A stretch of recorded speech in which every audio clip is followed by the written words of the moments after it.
Howdy. Hello. Hello. We're reborn. Every now moment, I'm fresh, smelling lovely. We're Yeah. on lesson 324. Sis and I were talking that there seems to be possible changes on the horizon at the level of form. And I have to tell you that for myself, there would be some angst and some uncertainty, and I'm not. I'm trusting in the God who is always good and wants only for my greatest happiness, and I don't need to know, and I'm not going to plan. So, how perfect is today's lesson? Thank you, Brother Jesus. I merely follow, for I would not lead, because Lord knows when I lead, it's not good.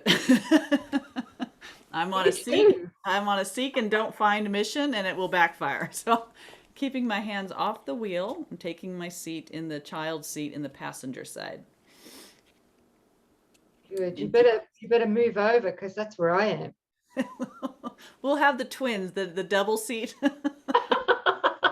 I think we're going to have multiple seats because we've got Yes. our family with us. Yes. We'll take our sippy cups and our dollies, and we'll sit there and we'll just look out the window and enjoy the view as it passes by. That's it. All right. So this is for all of us, and let's go. I merely follow, for I would not lead. Father, you are the one who gave the plan for my salvation to me. You have set the way I am to go, the role to take, and every step in my appointed path. I cannot lose the way. I can but choose to wander off a while and then return. Your loving voice will always call me back and guide my feet aright. My brothers all can follow in the way I lead them, yet I merely follow in the way to you, as you direct me and would have me go. So let us follow one who knows the way. We need not tarry, and we cannot stray except an instant from his loving hand. We walk together, for we follow him, and it is he who makes the ending sure and guarantees a safe returning home. Beautiful. I love that. All who follow him are walking together, all led by the same loving hand to the same place. A safe passage home. Right. And that's why, literally, we can place the future in the hands of God. Completely. Right. And something that stood out for me as you were reading, sis, was in paragraph 1, line number 2. Yes. Yeah. Yeah. He says this. He says, you have, meaning Father, right? Father, you have set the way I am to go, the role to take, and every step in my appointed path. I cannot lose the way. Yeah. I mean, he's very specific here. It's the first time I've really seen it. He says here that he has already set the way that we are to go and the role that we are to take and every step that in our appointed path, and that we can't possibly lose our way. I mean, how big is that? Right? Yeah. I mean, the only thing we can do is we can choose to waste, well, time. Yeah. Right. In other words, we can choose to take a detour, which is what we often do, which can be also repurposed by Holy Spirit. Yes. Hey, there's nothing to feel guilty about. We take detours all the time. That's how we learn. We learn the blinding contrast Yes. between those detours that we take, we think we can manage it on our Yes. own without him. And those times where we come back under his wing and Yeah. and we go vertical, so to That's right. speak, right? Yes. And he, Jesus does say in the course, and I can't remember exactly where, but the the the line or the passage is, time can waste as well as be wasted. Mm-hmm. Yeah. That's the only thing, Yep. right? And sometimes I've felt very very much like time has taken its toll. Mm-hmm. Yeah. Right. Yeah. It depends on how we're interpreting it, but it would seem like it was a lot of waste. But then when I look back, I'm recognizing, well, that, everything interlocked to bring me to this now moment. And I'm grateful, as I look back. And sometimes when I'm doing the exercises that we're pointing you to, when you do them later on again, you're like, wow, I am so not where I was. And so you can see how everything was divinely perfect, right? Even the seeming detours. But eventually, I have to giggle because he says, I can but choose to wander off a while and then return. So, I mean, the prodigal son journey is the blueprint. We will always return. And if there's any doubt in our mind that we want to return, we'll take a detour. And that's going to teach us that, that's not going to work out for you. It's not going to bring you what you want. There's no success there. And we come back. Better for having learned through contrast, learning what we don't want. So now that we're more focused and our desire is purer, to not wander. Maybe we won't wander as long next time in the dream of time. Mm.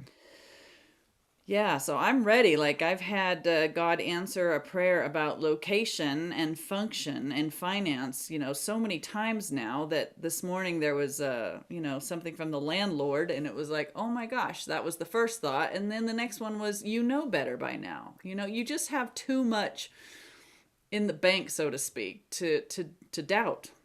In the spiritual bank. Yes, spiritual bank. And doubt is a waste of time. Doubt leaves my mind locked away from hearing his guidance and it goes nowhere. It feeds nothing but fuels an ego and a me that never existed. So where do you stand moment to moment? We're making that choice. So I merely follow, for I would not lead. I don't want a roundabout. I want the most direct path home. Will you join me there? Thank you. Yes. Join in the certainty of the one who knows, who gave the plan. Yeah. I had a note here to ask, are we making the time or room or space for that guidance? Because now I think on this journey we educate the self, the mythical self out of itself, and there's just one practice to do, and that is to listen for the voice for our right mind, which is the Holy Spirit, which will not come while we cover over the day with distractions and being busy and worrying or planning, right? So how are you going with giving over that time to him, to be still, giving audience to the one who knows, so you can know the plan to take? Just some self-inquiry. Yeah, very good, sis, because it requires us being still within and really feeling that guidance, because sometimes it's not a voice. Most times it's not a voice, it's a feeling. Right. Yeah, that comes through. But unfortunately, that's not going to happen while we're busy, distracted, Right. leading instead of following. That's it. Thank you. Anything else? Not that I can think of. Yeah. Thank you. Did I ever mention that thing about the child in the child seat to this audience, to this family? I don't know if I did or not, but I remember being on the freeway late for something, and my daughter was in the car seat next to me in the passenger seat, and I was freaked out, trying to figure out where to go. And the voice came in, just look at your daughter. And I turned and looked at her, and she had her favorite stuffed animal in her hand and her finger in her mouth, and she was looking out the window, and she was completely calm. Totally at peace in trusting that she would end up wherever we were going and that I was taking care of her, that she'd end up back at home with her dinner, in her bed, with her doll. You know, there was just zero concern. And it was back, this was back in my California days. And so the lesson for me was coming to trusting the way that she trusted in me, trusting in God. And in that moment of surrendering to that, the clarity came of where I needed to be and how to get off that freeway and what off ramp, and everything was fine. But recognizing the contrast of a mind spinning out, fretting, stressed, feeling like it was on me and I had to do it, as opposed to this beautiful example right next to me of what it's like to just know it's handled. It's handled. Cast your cares on him, for he cares for you. That's what Jesus told us. You know, our burden is light, the yoke is easy. Are we handing it over? It's only when we try to sit in that driver's seat and control. Any controllers out there? No. Yeah. So Only you. I'm the only one. Yeah. So the mind that just goes, it can't possibly be that easy. Well, the ego doesn't want you to know that it can be that easy. And I have proven that. So that's why I'm saying in the bank, in the spiritual bank, is a trust that when we really do surrender it completely and keep our hands off the wheel, no second guessing, no fretting, no matter if the timeline seems to be looming or the money doesn't seem to be there or the answer's not known now. Of course God knows what we need. And of course he opens the way to us, not through our own self, though, through his wisdom. And we wait on that wisdom, trusting it never fails. So why would it be any different this time, right? So and it's a beautiful way to live your life. It's the only way to live your life. And I don't know, maybe that analogy or that visual might help somebody right now. Very helpful. Thank you, sis. Because there's just a gentle anticipation that he's taking care of us. Yeah. Right. And that's that trust. Mm-hmm. Yeah. And that's the overcoming of the fear of God also. There's another way that we overcome the fear.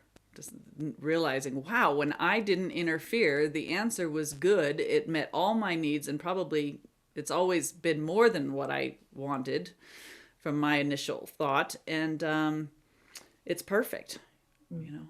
So there's the proof of a loving God that's caring for us. Okay, that's enough. Thank you. Love you guys. Thanks for the joining. Thanks, sis. Thank you. We'll see you next time.